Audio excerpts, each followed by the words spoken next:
All right, I hope you guys have been super awesome for the sub, and that CNN 10 had all of the wonderful puns that it always does, and she made you watch all of them all the way through.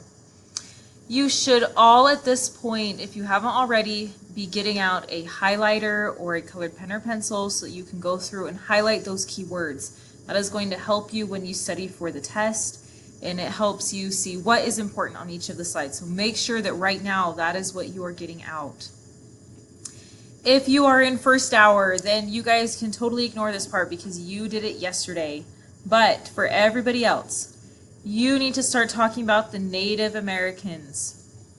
You are going to be reading pages 192 through 194. You just start with Native Americans resist white settlers, and then you stop at Adams provokes criticism. You just need to read that little section. It shouldn't take a ton of time. But for each of those sections, you are going to need to summarize what is happening in the Northwest, and then the Battle of Fallen Timbers, and with Jay's Treaty. So between the three of those, you need to write at least one summary sentence that goes along with each of those. So right now, I would like the sub to go ahead and pause the video. Should take you guys about 5 to 10 minutes. She can use her discretion on how long she wants it to take. But at this point, you need to pause the video and write down your summary sentence as to what was going on with the Native Americans during this time. All right, let's keep going. So where we are kind of starting off today is when John Adams becomes the president. George Washington decided that he was pretty much done being president. He probably could have stayed in for life, but everybody else he knew needed a change, and it was time for him to move on.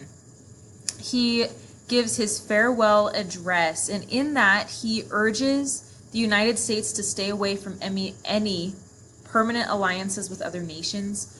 He just is saying that, hey guys, we have got to figure this out on our own, and if you have a permanent alliance with another nation, then you are always obligated to go to war or support them in some way. And they already had problems with the French, and that's what we talked about yesterday. And he's just really cautioning that they stay away from this. Something that he really wanted the country to stay away from, but is not specifically mentioned in his farewell address, is the idea of having a party system. He said that if we had a party system, then the country would always be divided. And obviously you can see how well that worked in the country today.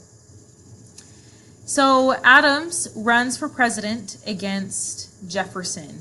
As those two are running for president, they end up becoming president and vice president. So Adams gets the most electoral votes, which means he becomes the president, and Jefferson gets the second most electoral votes, which means he becomes the vice president.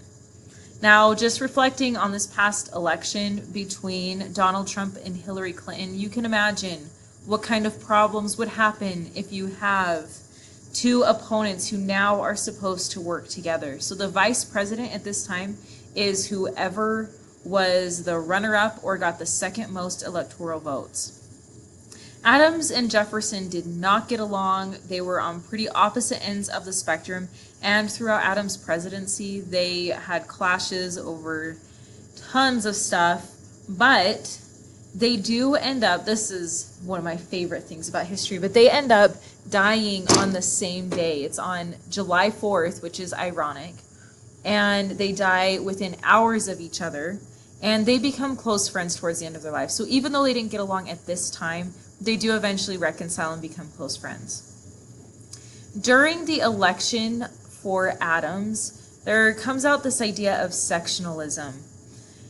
And that, it's right here, is when you are placing the interest of one region over those of the nation as a whole. So, for instance, this comes out because the North pretty much all voted for Adams, and the South all voted for Jefferson.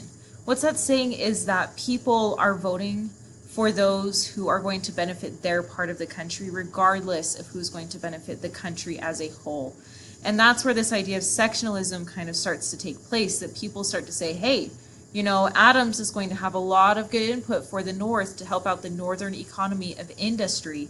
So regardless of how he would be as a president for everybody, we only want him in office because we don't really care about the South. And the same thing vice versa for Jefferson and getting those Southern votes. So this idea of sectionalism comes out and it kind of starts to split the country. And this gets even worse when Adams has to make some kind of a decision about France.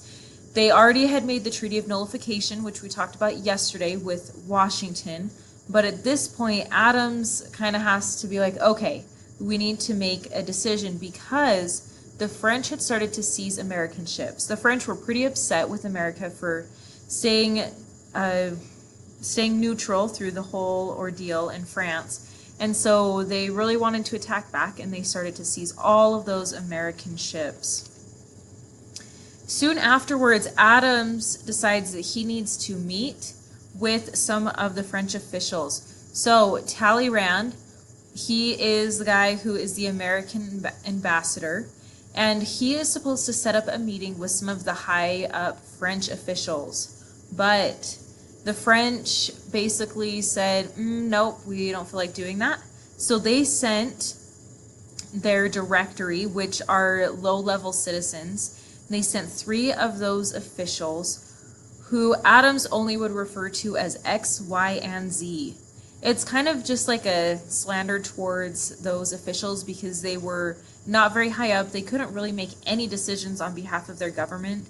And Adams just saw it as offensive that they would not take the time to send somebody who could actually make decisions for their country. So the X, Y, and Z affair is basically just because Adams didn't want to give them the respect of using their actual names. When X, Y, and Z showed up, they demanded $250,000 just to see Talleyrand. They basically said, hey, listen, we will talk to you, but you have to pay us $250,000. And even if you talk to us, it doesn't even mean anything will happen. So the Americans at this point are like, okay, yep, forget that. We don't really want to be a part of this revolution with France because they couldn't even respect us enough when we did want to meet and make some kind of a treaty with them.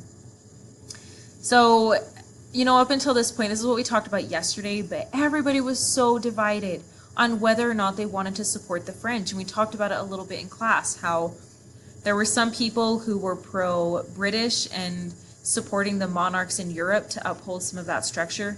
And there were also people who were for the French, saying that, hey, they helped us out, we should help them out with their revolution. After this, everyone's just like, nope, they gave no respect to us, so we are just done helping them out, and we are just going to step away. This cartoon that you see up in the corner, this is actually a British cartoon that they create, but this is supposed to be an American woman who is just being taken advantage of by all of these Frenchmen. And it's just kind of posing the idea that the French, yes, they came and helped, but now they were just trying to take advantage of that treaty they had with America. This is one of the reasons why Washington warns against permanent alliances, because he's saying, hey, we had a permanent alliance with France, and then all of a sudden they come back and this XYZ affair happens and they're demanding money just to see each other. That's not how a treaty is supposed to work. It's not how an alliance is supposed to work. So this XYZ affair is what finally makes it so that the Americans don't want to even team up with the French and help them out with their revolution whatsoever.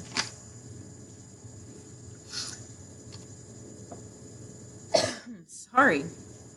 All right. So in 1789, Congress creates a navy.